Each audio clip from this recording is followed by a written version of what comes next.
जय हिंद दोस्तों, welcome back my YouTube channel. आज हमारे भारत के लिए बहुत ही महत्वपूर्ण दिन है, क्योंकि आज के दिन ही हमारे भारत को अंग्रेज़ों के गुलाम से स्वतंत्रता मिली थी और उन महापुरुषों की वजह से स्वतंत्रता मिली जिन्होंने अपना बलिदान दिया भारत के लिए।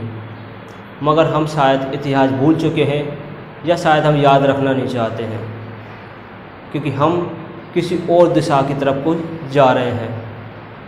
तो आज इतिहास के बारे में नहीं, कम से कम अपने स्वतंत्रता दिवस के रूप में इसको पढ़ लीजिए या इसके बारे में कुछ नॉलेज ही ले लीजिए।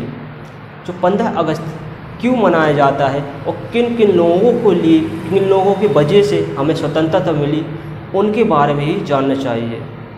भगत सिंह, महात्मा गांधी और भी कितने लोग हैं जिन्होंने इसके लिए अपना बलिदान तक दे दिया, और कितने लोगों ने, हज़ारों लोगों ने इसके लिए अपना बलिदान दिया, तब जाके हमें आज़ादी मिली।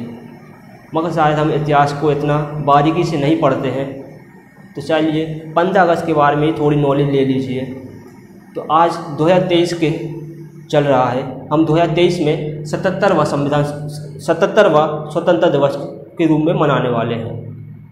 2022 में हमने 76वां स्वतंत्रता दिवस मनाया था, आज 77वां स्वतंत्रता दिवस मनाते हैं। मगर तारीख तो बढ़ती रहेगी, क्या हम पढ़ते हैं और क्या नहीं पढ़ते हैं वो तो हमें पता है। तो अंग्रेज़ों का शासन हमारा 57 से चल रहा था और 1947 तक चलता रहा।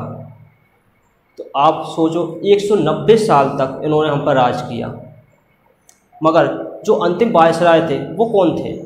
वो थे लॉर्ड माउंटबेटन।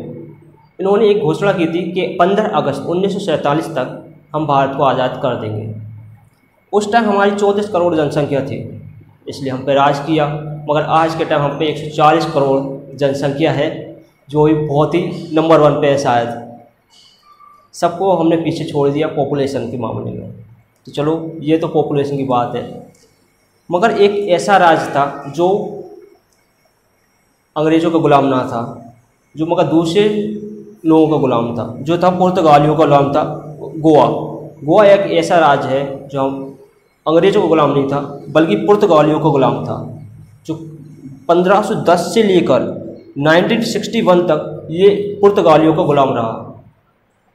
मगर 1987 में भारत में राज घोषित कर दिया, भारत का एक राज्य घोषित कर दिया कि ये भारत में मिला लिया गया। इसको कब मिलाया था? 1987 में हमने भारत में मिला लिया था।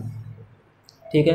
तो 15 अगस्त के बारे में हमने क्या जाना है कि 15 अगस्त को हम किस रूप में मनाते हैं, और तो 77वां स्वतंत्रता दिवस के रूप में मनाने वाले हैं। तो थोड़े महापुरुषों के बारे में याद कर लीजिए। आप थोड़ी पॉलिटिक्स को साथ में पॉलिटिक्स को एक तरफ रख के आप थोड़ा इतिहास पर गौर कीजिए, तो आपको सच मालूम पड़ेगा कि इतिहास हमें क्या सिखाता है, कि पॉलिटिक्स हमें क्या सिखाते हैं और इतिहास हमें क्या सिखाता है। तो पॉलिटिक्स से दूर रहिए, इतिहास पर फोकस कीजिए, पढ़ाई पर फोकस कीजिए और किताबों पर ध्यान दीजिए कि सच क्या है। ठीक है।